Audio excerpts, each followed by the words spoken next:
Obrigado por continuar conosco. Sala VIP continua na sua segunda parte. O nosso convidado de hoje é o deputado estadual Hélio Nishimoto, nosso irmão em Cristo, membro da Igreja Metodista Livre aqui da cidade de São José dos Campos. Hélio, a pergunta anterior é devido a uma realidade muito forte que está acontecendo hoje. Qual é a sua posição sobre o indivíduo ser pastor, ele ter sido um dia escolhido para ser pastor ou eleito, e depois, com o passar do tempo, ele decide se candidatar a um cargo eletivo e se torna, então, um político que mistura a questão de ser pastor e de ser político. Qual a sua posição pessoal? Eu sei que você tem colegas nessa situação. Como que você, como cidadão e como político, também vê isso?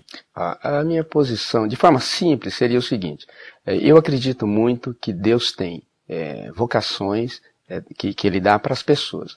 Então, o principal para mim é a pessoa ter a convicção do chamado que Deus tem para a sua vida. Se é pastor, ou outra função, outra missão, que faça e exerça muito bem isso. Dentro da minha visão, o ministério pastoral, para mim, é um dos ministérios mais sublimes que tem. Sendo assim, eu acredito que a pessoa não precisaria trocar. Porém, se Deus tem na vida dele um chamado também complementar para atuar na área política, quem sou eu para ficar contra? A minha posição é que a função pastoral, essa missão, esse ministério, é um dos mais sublimes que eu já vi. Então, eu, particularmente, eu não trocaria um chamado pastoral, se eu tivesse, para assumir um outro cargo. A menos que Deus, de uma forma muito clara, me faça esse chamado, e aí eu tenho que obedecer, porque o melhor da vida da gente é quando a gente está dentro da vontade de Deus. Baseado nisso, a gente pode fazer qualquer coisa que Deus chamar, porque aí a gente sabe que vai estar com Ele na frente, dirigindo os nossos passos. Então aí eu fico tranquilo, mas é importante ter paz. Se eu tenho paz naquilo que eu faço dentro do chamado, a minha vida vai ser boa. Se outro pastor ou outra função qualquer de algum que tem um outro chamado fizer e tiver paz, sentir que está dentro da vontade de Deus, eu acredito também que vai viver e vai fazer bem o seu trabalho. Deputado, recentemente o Jornal Vale Paraibano fez uma reportagem aqui consultando os parlamentares e verificando como que está o serviço de atendimento aos munícipes. Foi feito com vereadores, o Poder Executivo também, com os deputados estaduais e federais. E você ganhou nota 10 sobre esse serviço. A que você atribui? Bom, a gente procura fazer da melhor forma o nosso trabalho, né? Da forma mais eficaz e otimizando todo o equipamento e recursos humanos que nós temos. Então, nisso, né, nós fomos agraciados com essa nota 10 pela pesquisa, porque nós respondemos rapidamente, acho que foi o e-mail que eles mandaram para o nosso gabinete, e nós respondemos rapidamente. Eu lembro bem até, inclusive, da pergunta que foi feita, era sobre projeto de lei, se não me engano, projeto da lei antifumo, né, que era para proibir o fumo em locais fechados do governador. Então, nós respondemos, como é praxe a gente responder todas as correspondências que recebemos. Então, se deu certo, a gente vai continuar fazendo isso da melhor forma e nós esperamos sempre que todos os políticos atendam os seus munícipes. Que alguns, inclusive, ganharam nota muito baixa com relação a isso, né, não respondendo nem e-mail nem telefone. Infelizmente. Porém, eu acho que todos devem se esforçar para atender bem todos os munícipes que entram em contato com cada um deles. Né? E você agora, com certeza, aumenta muito o seu raio de influência, né? Porque pegamos Serra da Mantiqueira, Vale do Paraíba, Vale Histórico, Vale Litoral Norte. Você também tem uma relação com o pessoal do futebol e também com a comunidade nipo-brasileira, né? É verdade, é bastante. Então, o nosso trabalho está bem abrangente e eu estou assumindo cada responsabilidade dessa e trabalhando bastante. Então, o nosso trabalho percorre então, toda essa região e também esses segmentos, né, na comunidade nipo-brasileira e também do futebol, que assumi recentemente a função de vice-presidente da Federação Paulista de Futebol. Fale para a gente, atualmente, o deputado Hélio Nishimoto, qual é o momento dele com relação aos seus projetos? Em que você está trabalhando no momento? Bom, em termos de projetos de lei, nós temos algumas sugestões que até recebemos da comunidade em geral, né? E nós trabalhamos atualmente alguns projetos de lei. Eu queria citar alguns deles que são importantes. Um desses projetos de lei que eu apresentei que fala sobre o pagamento de IPVA, né, que é o Imposto de Propriedade de Veículos Automotores, que coincide sempre no início do ano com pagamento de IPTU, matrícula escolar, compra de material e outros custos mais que acabam tendo férias, as né? famílias, férias. Então é um período onde tem muitos compromissos financeiros. Então eu propus que o pagamento de IPVA fosse feito junto com o licenciamento do carro e de forma parcelada, não em 3, mas em 6 vezes, para facilitar a vida de quem tem o veículo, né? E não coincidir, então, com o pagamento de outros compromissos que cada família tem no início do ano. Você vê que isso é uma coisa que está sendo bem recebida? Sim, está sendo bem recebido pelos parlamentares. Vamos ver se a gente consegue votar rapidamente. E outro projeto é o que permite também que empresas possam financiar o esporte, né, o esporte amador, olímpico e paralímpico, com renúncia fiscal do Estado. Então são projetos que estão tramitando que eu considero importantes para nosso Estado de São Paulo.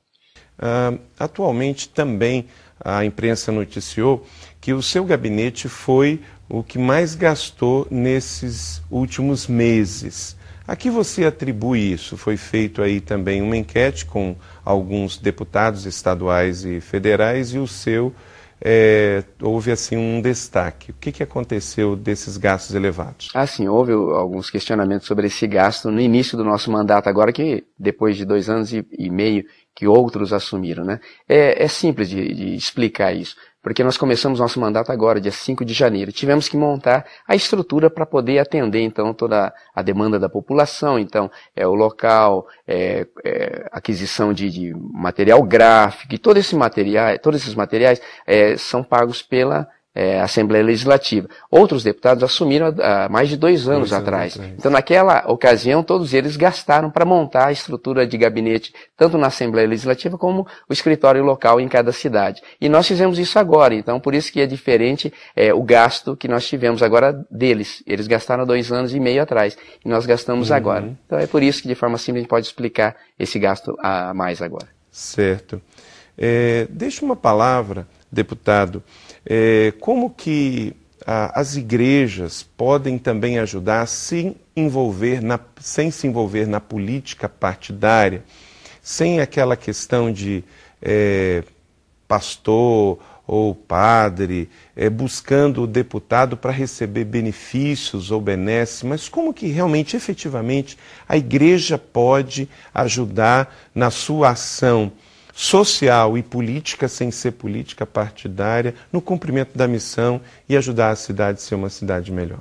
Cada cidadão e cada instituição pode colaborar de várias formas, mas o principal é que como a gente busca se realizar, cada cidadão, assim eu penso, né, para se realizar a gente tem que ser útil para a sociedade. E a instituição igreja, ela já tem sido muito útil, né, ajudando na formação espiritual das pessoas, preparando as pessoas para enfrentarem todas as situações da vida. Agora, além disso, além de orar pelas autoridades, pelo trabalho de cada cidade, elas podem se envolver, tem trabalhos sociais, tem participação em várias áreas dentro de uma vida, de uma cidade, que a igreja pode fazer, não esperando algo em troca, mas principalmente oferecendo algo que a igreja tem de sobra para oferecer, que é o amor, que é a consideração pelas pessoas, que é o compromisso com cada cidadão, e fazer isso e levar essa contribuição para ajudar a melhorar a vida da sociedade. Eu acho que isso daí é o principal que a igreja pode fazer para uma comunidade. Deputado, deixe para os nossos telespectadores dessa semana uma mensagem para o coração de cada um e para a semana de todos. Eu espero que cada um seja abençoado por Deus, que cada um viva dentro desses propósitos melhores que Deus tem para a vida de cada um, e eu espero que cada um se realize naquilo que faz, porque só Deus mesmo pode dar a alegria completa e a paz que nós precisamos. Então que cada um busque a Deus em primeiro lugar, conforme o Evangelho de Mateus 6,33, e todas as demais coisas que a gente tem preocupação, sem dúvida Deus vai acrescentar. Deus abençoe cada um que nos assista.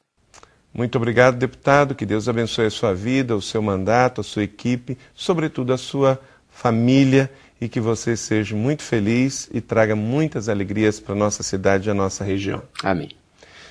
Deus te abençoe também. Obrigado pela sua participação conosco. Mande o seu feedback, o seu retorno sobre essa entrevista, seja através do nosso portal ou através do e-mail que você tem aí no seu vídeo. Que Deus abençoe, obrigado e fique na paz. Viva com propósitos, não termina aqui. Logo depois dos intervalos, você tem um novo quadro.